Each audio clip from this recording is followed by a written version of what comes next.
Today, our fellow citizens, our way of life, our very freedom came under attack in a series of deliberate and deadly terrorist acts.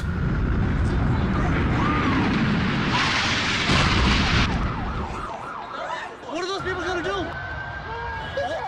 The victims were in airplanes or in their offices. Secretaries, businessmen and women, military and federal workers, moms and dads, friends and neighbors. None of us will ever forget this day, yet we go forward to defend freedom and all that is good and just in our world. There's another plane coming, John.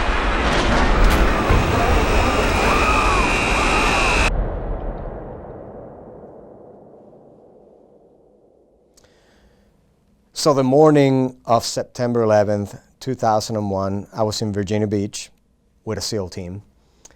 I had gone for a run and an obstacle course evolution early that morning, and I ran back to the team room.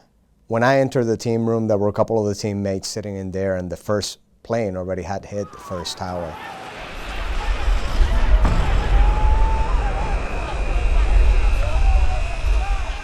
And they asked me, "Hey, CeeLo, have you been tracking this?" I was like, "No, I just came up. What happened?" It's like some plane hit the World Trade Center. And I immediately asked him, I was like, "I just came from outside. That's not that far from here. I mean, was it like a drunk pilot? I mean, what's going on?" And I turn around to start checking my email, and the same operator says, "Holy shit, here comes the second one."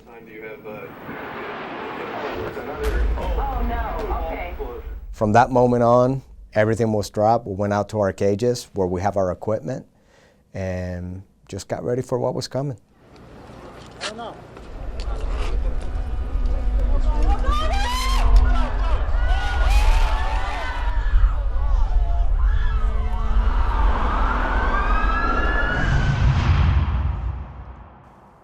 Well, to say that the events of that day affected me personally is an understatement. I think it affected a lifetime.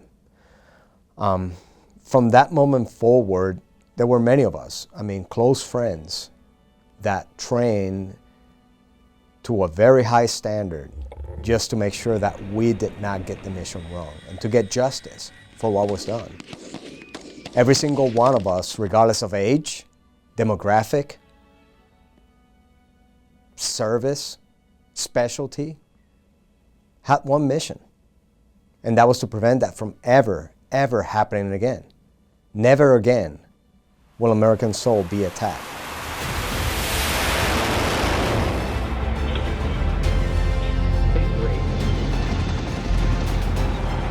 Destination, north.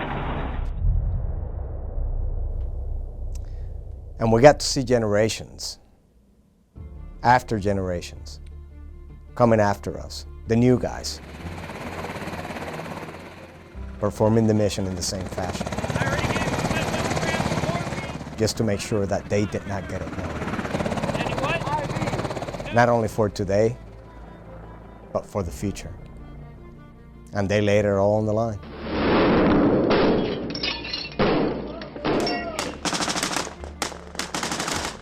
Not once did I question the abilities of my teammates on that battlefield. Trust was the standard, and every single one of us knew it.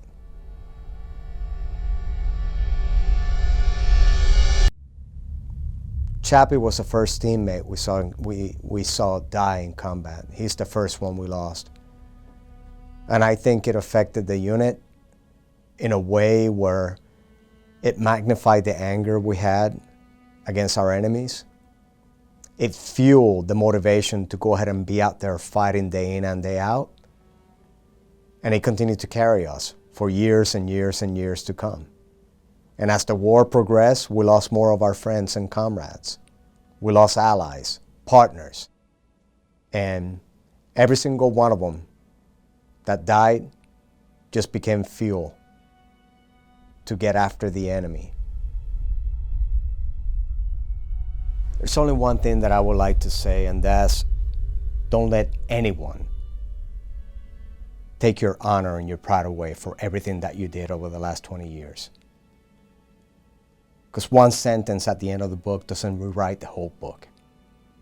Your actions will always be remembered at those that fought side by you, not by the critics, not by the pundits, not by the people that just want to stir the pot, but by every single one of us that fought side by side. It means something. We had each other. We had a mission. We had a purpose, and we got it done.